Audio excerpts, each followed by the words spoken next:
الحمدللہ رب العالمین، الصلاۃ والسلام علی رسولہ الکریم۔ السلام علیکم ناظرین اکرام۔ قیامت کی نشانیاں نام کی سیریز کے تحت آج ہم کور کر رہے ہیں سورج کا مغرب سے طلوع ہونا، یعنی سورج کی روٹین ہے کہ وہ مشرق سے طلوع ہوتا ہے، یعنی ایسٹ سے وہ رائز ہوتا ہے۔ لیکن قیامت کے 10 بڑے نشانیوں میں سے ایک بڑی نشانی ہے کہ سورج مشرق سے نہیں بلکہ مغرب سے طلوع ہوگا۔ اس عنوان کو ہم قرآن اور حدیث کی روشنی میں فوکس کرتے ہیں۔ جب ہر قسم کی برائی پھیل جائے گی تب سورج مغرب سے طلوع ہوگا۔ دیکھتے ہیں آپ صلی اللہ علیہ وسلم نے اس سلسلے میں کیا فرمایا ہے۔ ابو ہریرہ رضی اللہ عنہ نے کہا کہ رسول اللہ صلی اللہ علیہ وسلم نے فرمایا، قیامت اس وقت تک قائم نہ ہوگی جب تک 2 عظیم جماعتیں جنگ نہ کریں۔ ان دونوں جماعتوں کے درمیان بڑی خون ریزی ہوگی،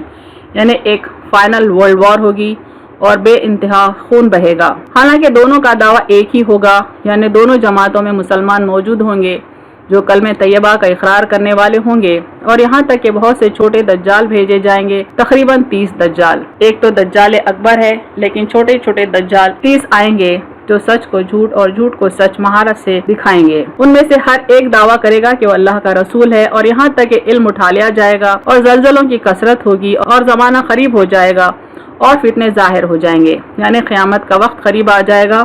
اور بڑے بڑے فتنے ظاہر ہونے لگیں گے اور حرج بڑھ جائے گا، اور حرج سے مراد قتل ہے، یعنی انسانوں کا قتل بہت کثیر تعداد میں ہوگا، اور یہاں تک کہ تمہارے پاس مال کی کثرت ہو جائے گی بلکہ بہہ پڑے گا، اور یہاں تک کہ صاحب مال کو اس کا فکر دامنگیر ہوگا کہ اس کا صدقہ قبول کون کرے گا، یعنی اس قدر مال لوگوں کے پاس ہوگا کہ کسی ایک انسان کا صدقہ یا زکوٰۃ قبول کرنے کے لیے کوئی دوسرا راضی نہیں ہوگا، اور یہاں تک کہ وہ پیش کرے گا لیکن جس کے سامنے پیش کرے گا وہ کہے گا مجھے اس کی ضرورت نہیں ہے، اور یہاں تک کہ لوگ بڑی بڑی عمارتوں پر آپس میں فخر کریں گے، یعنی دھن دولت بے انتہا ہو جائیں گی، عمارتیں اونچی بلند و بالا ہو جائیں گے اور اپنی عمارتوں کی بلندیوں پر لوگ فخر کریں گے، ایک سے ایک بڑھ چڑھ کر عمارات بنائیں گے، اور یہاں تک کہ ایک شخص دوسرے کی خبر سے گزرے گا اور کہے گا کہ کاش میں بھی اسی جگہ ہوتا، یعنی حالات ایسے ہو جائیں گے کہ لوگ اپنے مال و متاع پر، اپنی عمارتوں کی بلندیوں پر غرور کریں گے، فخر کریں گے، اور فتنے اس کثرت سے ہوں گے کہ انسان جب قبرستان سے گزرے گا تو آرزو کرے گا کہ کاش میں کسی خبر میں ہوتا، کاش میں اسی جگہ ہوتا۔ جب حالات ایسے ہو جائیں گے تب سورج مغرب سے طلوع ہوگا، اس بات پر یہاں فوکس کریں، اور یہاں تک کہ سورج مغرب سے نکلے گا۔ پر جب وہ اس طرح طلوع ہوگا اور لوگ دیکھ لیں گے تو سب ایمان لے آئیں گے، یعنی مغرب سے جب سورج طلوع ہوگا تو لوگوں پر ہیبت اور خوف طاری ہو جائے گا، اور اس خوف کے مارے وہ ایمان لے آئیں گے۔ لیکن یہ وہ وقت ہوگا جب کسی ایسے شخص کو اس کا ایمان لانا فائدہ نہ پہنچائے گا جو پہلے سے ایمان نہ لایا ہو، یعنی جو پہلے سے مومن نہیں ہے وہ اگر ایمان لانا چاہے گا تو اس کا ایمان قبول نہیں کیا جائے گا، یا اس نے اپنے ایمان کے ساتھ اچھے کام نہ کیے ہوں، یا اگر کسی نے ایمان تو لایا لیکن اچھے کام نہ کیے ہوں، اور اگر وہ توبہ کر کے صحیح کام کرنا چاہے تو اس کی توبہ قبول نہ ہوں گی۔ اس طرح کی نشانیوں کے سلسلے میں اللہ کا فرمان ہے، سورہ انعام کی اس آیت کو دیکھیں، آیت نمبر 158، بسم اللہ الرحمن الرحیم، هل ينظرون الا ان تأتيهم الملائکۃ او یأتی ربک او یأتی بعض آیات ربک یوم یأتی بعض آیات ربک لا ينفع نفسا ایمانها لم تکن آمنت من قبل او کسبت فی ایمانها خیرا قل انتظروا انا منتظرون۔ یہ لوگ اس کے منتظر ہیں کہ ان کے پاس فرشتے آئیں یا تیرا رب آئے یا تیرے رب کی کوئی نشانی آئے، یعنی جو لوگ کفر پہ اڑے ہوئے ہیں ان کے تعلق سے اللہ تعالیٰ فرماتے ہیں دراصل اتنے ڈھیٹ ہیں، اتنے متکبر ہیں کہ یہ لوگ اس بات کے منتظر ہیں کہ عذاب کے فرشتے ہی ان پر آ جائے، یا رب ہی ان کا آ جائے ان کے پاس، یا اللہ کی کوئی بڑی نشانی ان کے پاس آ جائے۔ جس دن تیرے رب کی کوئی نشانی آئے گی تو کسی ایسے شخص کا ایمان کام نہ آئے گا جو پہلے ایمان نہ لایا ہو، یعنی اگر ان کے اوپر عذاب آنے کا وقت ہو گیا تو پھر ان کا ایمان لانا کافی نہیں ہوگا، یا اس قسم کی کوئی نشانی جیسا ہم نے ابھی بتائی کہ سورج اگر مغرب سے طلوع ہو چکا تو بھی ان کا ایمان لانا کچھ کام نہ آئے گا۔ تو کسی ایسے شخص کا ایمان کام نہ آئے گا جو پہلے ایمان نہ لایا ہو، یا اس نے ایمان لانے کے بعد کوئی نیک کام نہ کیا ہو۔ کہہ دو انتظار کرو، ہم بھی انتظار کرنے والے ہیں۔ مغرب سے طلوع آفتاب کے بعد کس کی توبہ قبول نہ ہوگی، یعنی ایسا نہیں ہے کہ سورج مغرب سے طلوع ہونے کے بعد کسی کی بھی توبہ قبول نہیں ہوگی، ہوگی، بلکہ خاص لوگ ہیں جن کی طرف اللہ تعالیٰ اشارہ کرتے ہیں، صرف ان کی توبہ قبول نہ ہوگی۔ رسول اللہ صلی اللہ علیہ وسلم نے فرمایا قیامت اس وقت تک قائم نہیں ہوگی جب تک سورج مغرب سے نہ نکلے گا، پھر جب سورج مغرب سے نکلے گا تو سب لوگ ایمان لے آئیں گے، مگر اس وقت کا ایمان لانا کسی کو فائدہ نہ دے گا جو اس سے پہلے قیامت کی نشانی سے قبل ایمان نہیں لایا تھا یا اس نے ایمان کے ساتھ کوئی نیکی نہیں کی تھی۔ یعنی جیسا ہم ابھی سورہ انعام میں بھی یہ بات دیکھ چکے ہیں کہ جو بندہ پہلے سے ایمان نہیں لایا یا جو بندہ پہلے سے ایمان تو لایا لیکن نیک عمل نہیں کیا تو ایسے لوگوں کی توبہ قبول نہیں ہوگی۔ البتہ جو بندہ پہلے سے مومن ہے اور پہلے سے توبہ کر کے اپنے آپ کو راہ راست پر قائم رکھا ہے تو ایسے بندے کی توبہ قبول ہوگی۔ سورج کا ٹھکانہ، اس سلسلے میں ایک حدیث دیکھیں۔ ابو ذر رضی اللہ عنہ کہتے ہیں کہ سورج ڈوبنے کے بعد میں مسجد میں داخل ہوا، اس وقت نبی اکرم صلی اللہ علیہ وسلم تشریف فرما تھے۔ آپ صلی اللہ علیہ وسلم نے پوچھا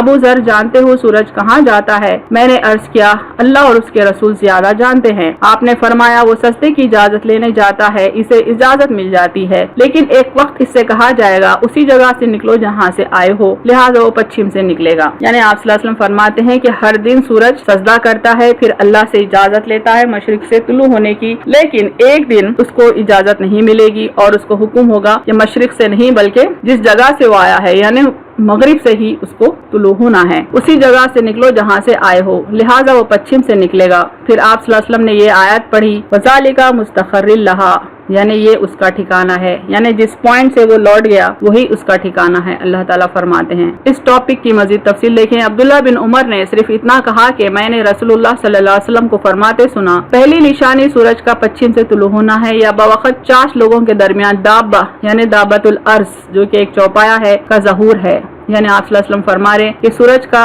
مغرب سے طلوع ہونا اور دابۃ الارض کا ظاہر ہونا، زمین کے باہر نکل آنا، ان دونوں میں وقت بہت کم ہے۔ جس دن سورج مغرب سے طلوع ہوگا اسی دن چاشت کے وقت یہ دابۃ الارض یعنی زمین کا جانور، ایسا جانور جو انسانوں سے بات کرے گا، اس کی تفصیل قرآن میں بھی آئی ہے، انشاءاللہ ہم آگے کے ویڈیو میں دیکھیں گے، اس کا ظہور بھی اسی دن ہوگا اور چاشت کے وقت ہوگا۔ ان دونوں میں سے جو نشانی بھی پہلے واقع ہو دوسری بالکل اس سے متصل ہوگی۔ اور عبداللہ بن عمر جن کے زیر مطالعہ آسمانی کتابیں رہا کرتی تھیں کہتے ہیں میرا خیال ہے ان دونوں میں پہلے سورج کا پچھم سے نکلنا ہے، یعنی سورج کا مغرب سے طلوع ہونا اور پھر اسی دن دابۃ الارض کا چاشت کے قریب زمین سے ظاہر ہونا، یہ ایک کے بعد دیگرے ہوگا۔ توبہ کے دروازے کے سلسلے میں اس حدیث کو دیکھیں۔ صفوان بن عسال رضی اللہ عنہ کہتے ہیں کہ رسول اللہ صلی اللہ علیہ وسلم نے فرمایا مغرب یعنی سورج کے ڈوبنے کی سمت میں ایک کھلا دروازہ ہے، اس کی چوڑائی 70 سال کی مسافت ہے، یعنی ایک دروازہ ہے، آپ صلی اللہ علیہ وسلم فرماتے ہیں جو مغرب کی سمت ہے وہ ایک کھلا دروازہ ہے، اس کی چوڑائی 70 سال کی مسافت ہے،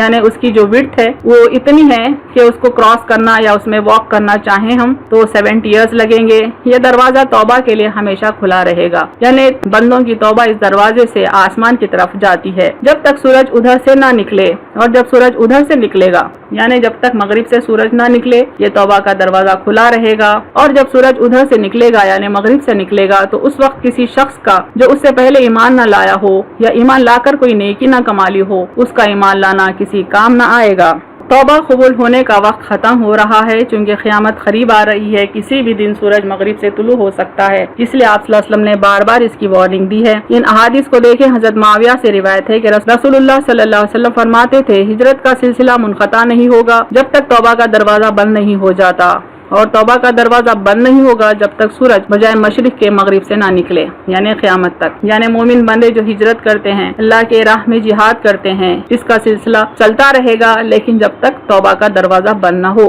اور جس وقت سورج مغرب سے طلوع ہوگا توبہ کا دروازہ بند ہو جائے گا، ہجرت بھی بے معنی ہو جائے گی اور اللہ کی راہ میں جہاد اور اللہ کے دین کو پھیلانا بھی بے معنی ہو جائے گا۔ حضرت ابو ہریرہ راوی ہیں کہ رسول کریم صلی اللہ علیہ وسلم نے فرمایا جو شخص مغرب کی سمت سے آفتاب طلوع ہونے سے پہلے توبہ کرے گا تو اللہ تعالیٰ اس کی توبہ قبول فرمائے گا۔ جب سورج مغرب سے طلوع ہوگا تو بہت ہی تکلیف دہ حالات رہیں گے، انسان تمنا کرے گا کہ کاش وہ کسی قبر میں دفن ہوتا۔ ابو ہریرہ رضی اللہ عنہ کہتے ہیں کہ رسول اللہ صلی اللہ علیہ وسلم نے فرمایا قسم ہے اس ذات کی جس کے ہاتھ میں میری جان ہے، دنیا اس وقت تک ختم نہ ہوگی جب تک آدمی قبر پر جا کر نہ لوٹے، یعنی لوٹنے کا کام کرے گا قبر کے اوپر، اور یہ تمنا نہ کرے کہ کاش اس قبر والے کی جگہ میں دفن ہوتا۔ اس کا سبب دین و ایمان نہیں ہوگا بلکہ وہ دنیا کی بلا اور فتنے کی وجہ سے تمنا کرے گا، یعنی دنیا کے حالات اس قدر تکلیف دہ ہو جائیں گے، فتنے اس قدر کثیر تعداد میں ابھر چکے ہوں گے کہ انسان زمین میں دفن ہونے کی آرزو کرے گا۔ اس لیے آپ صلی اللہ علیہ وسلم نے فرمایا کہ جلدی کرو نیک اعمال کرنے کی۔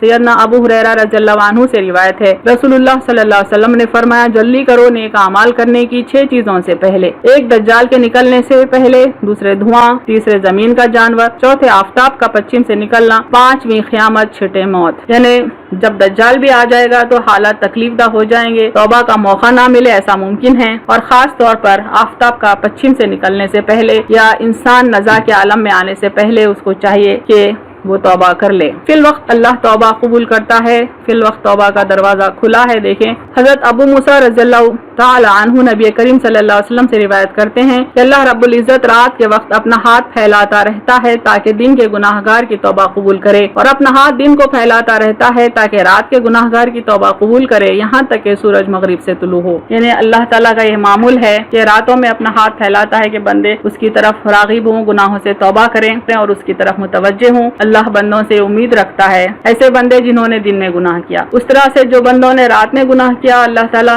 دن میں ہاتھ پھیلائے رکھتا ہے اپنی رحمت کے کہ ایسے گناہگار بندے اپنے گناہوں کی معافی مانگے اور اللہ کی طرف متوجہ ہوں۔ یہ کام روزمرہ ہوتا ہے، روٹین ہے اللہ کا، اس وقت تک یہ روٹین رہے گا جب تک کہ سورج مغرب سے طلوع نہ ہو۔ اب دیکھتے ہیں کہ سورج کا مغرب سے نکلنا کب ممکن ہے۔ ہم ایک روڈ میپ یہاں بتائے ہیں احادیث کی مدد سے، یہ دیکھیں لیفٹ سے رائٹ کی طرف جائیں گے۔ آخری جنگ عظیم کی ہم بات کرتے ہیں اور اس سے پہلے کے بہت ساری نشانیاں تو ظاہر ہو چکی ہیں، یہاں پر 3 فوکس کر رہے ہیں: بیت المقدس کا آباد ہونا، پینڈیمک یعنی ایسی بیماری جو ساری دنیا پر پھیل جائے، اور مدینے کا ویران ہونا۔ فی الوقت یہ تینوں بھی دنیا میں ظاہر ہو چکے ہیں۔ آخری جنگ عظیم ہمارے سر پر ہے۔ آخری جنگ عظیم کے اختتام پر مسلمانوں کی ہار کو جیت میں بدلنے کے لیے اللہ تعالیٰ امام مہدی کا ظہور کرے گا، اور پھر جب یہ فتح حاصل کر لیں گے دنیا پر تب اللہ تعالیٰ دجال کا خروج کرے گا۔ دجال کے خاتمے کے لیے عیسیٰ علیہ السلام کا نزول ہوگا، اور جیسے ہی دجال کا خاتمہ کریں گے تھوڑے وقت کے بعد یاجوج ماجوج کا خروج ہوگا۔ عیسیٰ علیہ السلام کی بدعا سے یہ سارے یاجوج و ماجوج مر جائیں گے، اور مزید تھوڑا وقت گزرے گا تو سورج مغرب سے نکلے گا، یعنی مغرب سے طلوع ہوگا، اور توبہ کے دروازے بند ہو چکے ہوں گے۔ اللہ کا ذکر کرنے والوں پر قیامت نہیں۔ انس رضی اللہ عنہ کہتے ہیں کہ رسول اللہ صلی اللہ علیہ وسلم نے فرمایا قیامت اس وقت تک قائم نہیں ہوگی جب تک روئے زمین پر اللہ اللہ کہا جائے۔ یعنی سورج کا مغرب سے طلوع ہونا قیامت کی آخری نشانیوں میں سے نہیں ہے، اور بھی وقت باقی رہے گا سور پھونکا جانے کے لیے، اور ایسے بھی لوگ ابھی رہیں گے جو اللہ کو یاد کرتے ہیں، اللہ کا ذکر کرتے ہیں، اور وقت جب آگے بڑھے گا ایسے لوگ جب ختم ہو جائیں گے اللہ تعالیٰ ایک ٹھنڈی ہوا چلائے گا جس سے سارے مومن بندے موت کے منہ میں چلے جائیں گے، تبھی سور پھونکا جائے گا، اور سور صرف کفار پر پھونکا جائے گا۔ دی فائنل ورڈ، یہاں ایک نصیحت ہے، غور سے سنیں۔ معلوم ہو کہ جب مذکورہ قیامت کی نشانی ظاہر ہو جائے، یعنی جب سورج کا مغرب سے طلوع ہونا ظاہر ہو جائے، تو پھر کسی شخص کی توبہ قبول نہ ہوگی، اور آج اللہ پاک کی رحمت وسیع ہے، معافی مل سکتی ہے، لہٰذا ہمیں چاہیے کہ اس وقت کے منتظر نہ رہیں کہ جب معافی نہیں ملے گی۔ موقع کو غنیمت جانتے ہوئے جلد از جلد توبہ کر کے اپنے تمام گناہوں کی اللہ پاک سے بخشش کروا لیں، کیونکہ کبھی بھی قیامت کی بڑی نشانیوں کا ظہور ہو سکتا ہے، اور کبھی بھی انسان موت کے منہ میں جا سکتا ہے، نزا کے عالم میں جا سکتا ہے، اور اس کے توبہ کے دروازے بند ہو سکتے ہیں۔ ابھی اللہ کی رحمت وسیع ہے، تو ہم کو چاہیے کہ ہم اپنے گناہوں سے استغفار کر لیں، اللہ کی طرف متوجہ ہو جائیں۔ یہ توبہ قبول ہونے کی حد ہے کہ مغرب کی سمت سے آفتاب نکلنے سے پہلے تک توبہ کا دروازہ کھلا رہے گا، لہٰذا اس وقت تک جو بھی توبہ کرے گا اس کی توبہ قبول کر لی جائے گی، لیکن اس کے بعد کی جانے والی توبہ قبول نہیں ہوگی۔ اسی طرح توبہ قبول ہونے کی ایک حد شخصی ہوتی ہے، یعنی ایک انڈیویجول لیول پر بھی توبہ کی ایک ٹائم لیمٹ ہوتی ہے جس کا تعلق ہر فرد سے ہوتا ہے، اور وہ حالت نزا سے پہلے پہلے کا وقت ہے، یعنی کوما میں جانے سے پہلے پہلے کا وقت ہے۔ اگر بندہ کوما میں چلا گیا، موت کے فرشتے اس کو نظر آنے لگے، تب وہ توبہ کرتا بھی ہے تو قبول نہیں ہوگی۔ یعنی جو شخص حالت نزا سے پہلے توبہ کر لے گا اس کی توبہ قبول ہوگی، حالت نزا میں کی جانے والی توبہ قبول نہیں ہوگی۔ وآخر دعوانا ان الحمد للہ رب العالمین۔